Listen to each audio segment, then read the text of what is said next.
Okay, hi, Assalamualaikum warahmatullahi wabarakatuh. How are you? Alhamdulillah. Waalaikumsalam warahmatullahi So, wabarakatuh. I am Siti Aishah Binti Zaini. I am a student from OUM Pontian, Open University Malaysia, Pontian, and I would like to borrow some of your time to let me interview you regarding my subject, sociology and philosophy, which is require us to interview someone who has experience in teaching in multicultural school like you. So, uh, uh, start introduce yourself. Okay, Assalamualaikum warahmatullahi wabarakatuh. I'm Hazira. Nur Hazira Binti. I'm from Pontian. Okay, and I'm study I teaching Formula KPM. So kalau orang kenal dulu, orang kata sebagai maktab perguruan, tapi sekarang panggil sebagai ITC lah. It is located at Malacca, right? Yes, that's right. Okay, so yes, my subject, my major subject is pendidikan khas, which is I will mengajar murid pendidikan khas lah. Okay. So like disabled student lah, like OKU1 or the one that can read properly. Oh, I see. And then? Yes. So once I go to the school, tak fikir lah, banyak benda yang I belajar lah, benda baru kan dalam education ni. So insyaAllah I can share my opinion about education lah, insyaAllah. Where is the school located at? Like dekat mana sekolah tu? Which sekolah did you teach? So I'm teaching. I teach at school Lere, sekolah kebangsaan Lere at Melaka. So it is a multicultural school lah. There's Indian, Chinese, Yes. Muslim, Malay there. Yes. I see. Various kind of race there. So, okay. So, it's been how long that you've been teaching them? Like for how long? Months? Years?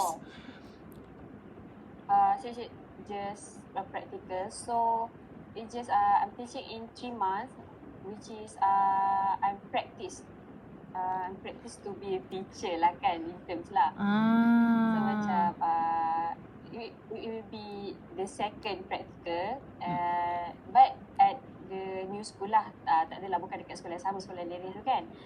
So itu adalah pengalaman pertama lah dekat SK Lere tu. So insyaAllah will be a new opinion. Maybe a new teacher, pretty teacher. InsyaAllah. What else? So the disabled kids, which is your students, what range of years they are? Like 7 years old, 8 years old, or upper than that? For me, for my student, is at the range 7 years old to 12 years old. That's even 12 years old there. This even 14 years old. Yes. Which is the highest. Cara cakap umur tertinggi lah. The eldest one there. Yeah, the eldest. So can you explain to me what kind of behavior that they usually to behave? Like, did they run around, walk around, like tease you, or always ask you to play with them? Okay. It's okay. You can talk in Malay also. Since my student is that kind of disabilities student kan, so there's pelbagai lah behavior yang ada. So there is the running one, there is the macam mana orang cakap the anxiety one, Ah, antisocial kan. oh, there's I also tak the juga one that has Yes, mentally so unstable lah, jenis-jenis not lah. not only like physically disabled but also mentally No. unstable. Yes. Oh. Because I teach the disabilities the disability one, tapi bahagian masalah pembelajaran. Kiranya bukan dari segi pendengaran atau penglihatan, but masalah pembelajaran. So they maybe look like a normal student, but they are like slightly like a slow learner. Slow learner. I see. Autis, syndrome Down and so on lah.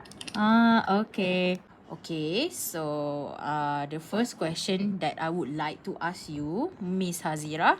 So the first one, in your opinion or like your personal overview on this issue, like can you tell me a little bit what are the roles of pedagogical strategies in Malaysian educational? Like you can tell me any opinion that you have in your mind. Okay. Basically we know lah that pedagogical practice ni they have a significant role in multicultural education in Malaysia, right?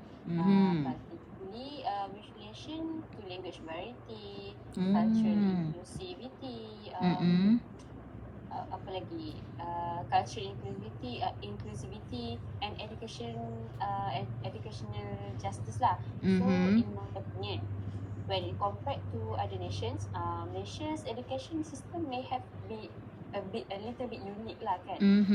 Because this is a result of Malaysia's acceptance of the vernacular school system, which is based on ethnicity lah, in order to develop the process to socialization among the students of different race. Okay, the government's policy in the national education ni, dia punya system is to encourage parents to send their children to the national school.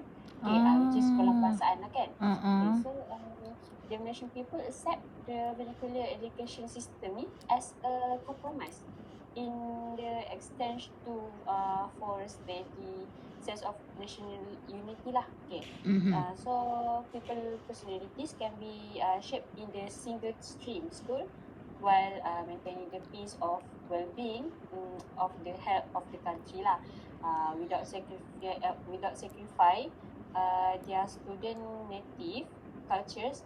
Single stream schools could foster student solidarity lah. In my opinion lah. I see. But I would like to ask, like, you have been state that Malaysia educational system may be unique. Like from your like deep personal opinion, why Malaysian educational system is unique? You can also like jawab in Malay why system education in Malay is unique. Is it because our races, different races is too many, or like our educational system that macam different daripada negara-negara lain? Okay. So in my opinion lah, it be unique, a little bit unique because kalau kita tengok dari segi objektif dia pun, okay, it may be ada sedikit sama dengan other country, tapi sedikit kelainan dari segi macam how they mentaksi pelajar-pelajar dekat Malaysia ni.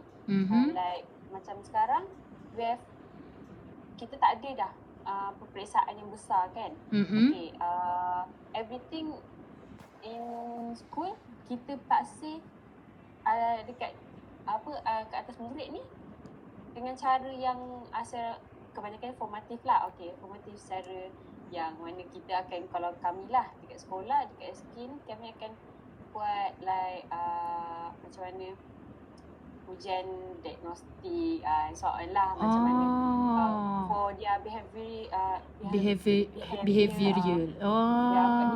Psikomotor and soalan lah. I see. So that's all of that for students like national school, SK, right nowadays. I see. So it may be little tiring lah for us as a teacher, But maybe still ada kebaikan. Because we can see our children, our student in secara menyeluruh. Like detail. Cognitive. You can see dia tahap dari segi psikomotor semualah. So you can tak see dia dengan lebih mendalam. So I see. maybe a bit tiring, tapi okay lah, okay. Okay.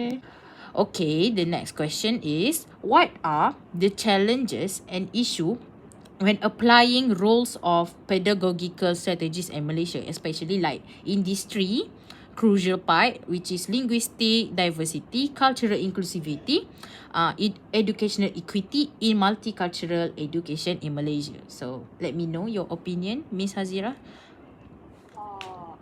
In my opinion, first, we can say like about culture barriers. This would be number one and the biggest challenge in teaching a multicultural classroom lah. Because culture barriers are barriers brought about by cultural difference, right?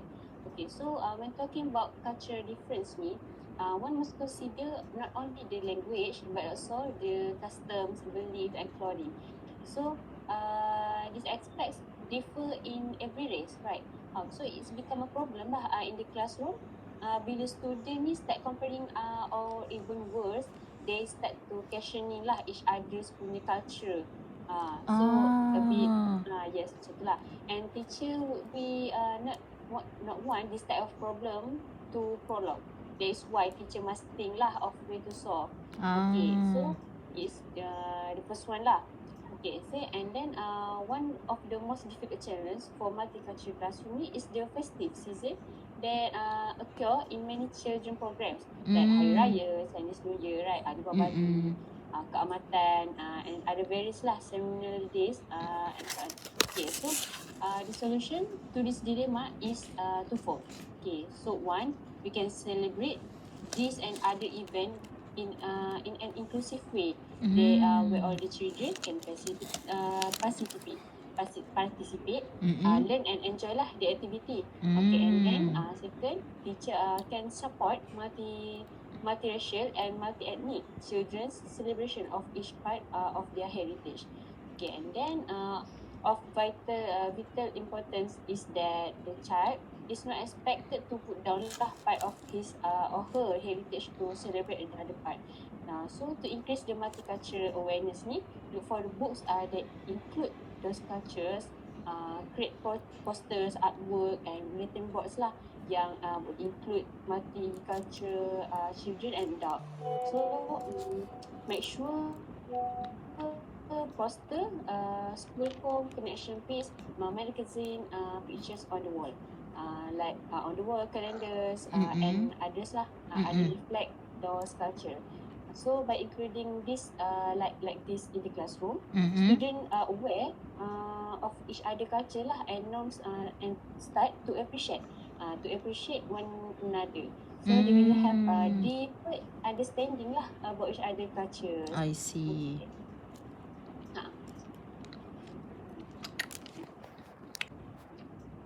On linguistic diversity, these findings reveal that the faculty members perceive several barriers to multicultural teaching, including student resistance, language barriers, lack of teaching resource, time constraints, and lack of the knowledge about multicultural teaching pedagogies. For example, when I try to communicate with the student from different races, it will be quite hard since it can understand what they say clearly because of the difference of accents. As we know of each races grew up from different races kan, and culture, and it affects the way we speak and differences in essence when we speak lah. There will be a few misunderstanding in the conversation. So for educational equity, students who live in urban area might more exposed to advanced learning skill better than students who live in rural area lah. This is because in urban area, they are easy to access smooth internet networking to study online, and there's near we any tuition classes than those who Mm-hmm. live in rural area. So not only geographic issues affecting their educational equity, but their socio-economic also might can influence students' proficiency. I see. Thank you. Okay, the third question is, which is the last question, what are implication or strategies multicultural education within Malaysia schools, and how does this strategy like align with the challenges that you just state like earlier? Mind to give your opinion? Okay, so in my opinion, the critical role of teachers in keeping the curriculum aligned with current educational trends, technological advancement, and society changes are not seriously put into the highlight. Therefore, the impulse of making teachers involved in the curriculum review should not be unheeded. So here is why their involvement in this aspect is crucial lah. Mm. Teachers are in direct contact with students, witnessing firsthand the evolving dynamics and of the education landscape. So they are privy to emerging pedagogical methodologies, shift in learning preference, and the changes needs of today's student. The insight can guide curriculum developers in adapting to these dynamics lah. And other than that, society is in constant flux, impacting what students need to learn to be successful citizen. So teachers can provide feedback on the curriculums responsive to current events, so so society issues and cultural diversity, helping to foster well-rounded, socially conscious individual lah. So on top of that, as education increasingly focus on equipping students with real-world skills, teacher can help ensure that the curriculum address this need. They understand what skills and knowledge are in demand in the job market and can guide curriculum adjustment accordingly. Furthermore, keeping the curriculum update with current trends, technology can make it more engaging and motivating for students. Teachers can suggest way to incorporate relevant real-world examples, making the learning experience more meaningful. Mm-hmm. So, teachers' deep understanding of their students' diverse needs, learning styles, and abilities is a fundamental asset in the process of curriculum review and development. So, Mm. collaborative with the classroom environment and the individuals within it position teachers as a vital stakeholders in the making curriculum more inclusive and equitable. So each student is unique and teacher interact with his diversity daily. So they recognize that not all learners thrive under the same condition, right? And some may require specialized approach. So through their participation in curriculum review, teacher can advocate for necessary adjustment that accommodate this distinct requirement. For instance, a curriculum might be modified to include various instruction methods, assessment tools, or additional resource to address to varying learning style of student. So Mm-hmm. teacher can emphasize the importance of different in the curriculum, which is enables to enable them lah to tailor them teaching to individual needs, ensuring that no student is left behind. Incorporating perspective, culture, and experience into the curriculum is another vital aspect of its inclusivity. So teachers being embedded in their local communities and having close relationship with students can advocate for the inclusion of content that reflect the culture and social background of their learners. So this is not only make the curriculum more relevant, but also validate the identities and experience of the student, promoting a sense of belonging and cultural equity. So to sum up, teachers are just not implement of the curriculum. They are its most informed and valuable stakeholders. Their involvement in curriculum review helps keep education relevant and responsive to the ever-changing education landscape, ensuring that students are well prepared for the challenges and opportunities for the future. So teachers' unique position as educational practitioners allow them to serve as advocates for inclusivity and equity in the curriculum. So their insight and input are essential for drafting in curriculum that meets the diverse and ever-evolving needs to the student body, fostering an education environment lah, where all learners have the opportunity to succeed. I see. Okay, so that's it because that's the last question. So thank you for your time. Thank you for your hard work, your opinion. Thank you so much, Miss Hazira. So hopefully I can meet you again in real life, maybe as a teacher. Or maybe we can meet at the same school. Who knows, right? Okay. Yes. Okay. Who knows? Thank you so much. Thank you so much. Much appreciate your hard work. Thank you so much.